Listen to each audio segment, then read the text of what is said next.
Nakakapagod, 'di ba? Lahat ng sakripisyo, lahat ng oras na binuhos, lahat ng gabing walang tulog. Pero bakit parang walang nagbabago? Parang nakatali ka sa paikot-ikot na kalsada. Yung tipong kahit anong lakad mo, nasa simula ka pa rin. Walang nararating, napakaraming tanong na bumabalot sa'yo.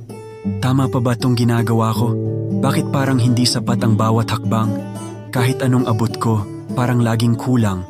Gusto ko na sanang bumitaw, gusto ko na sanang huminto. Dahil ang bigat ng dalahin na kahit sa mga panaginip ko, naririnig ko ang sigaw ng utak kong pagod na.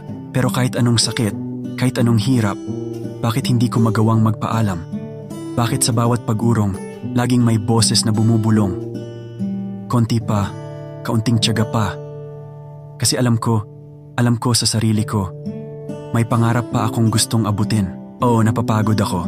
Oo, minsan gusto kong sumuko. Pero ang apoy sa puso ko, hindi pa rin nawawala.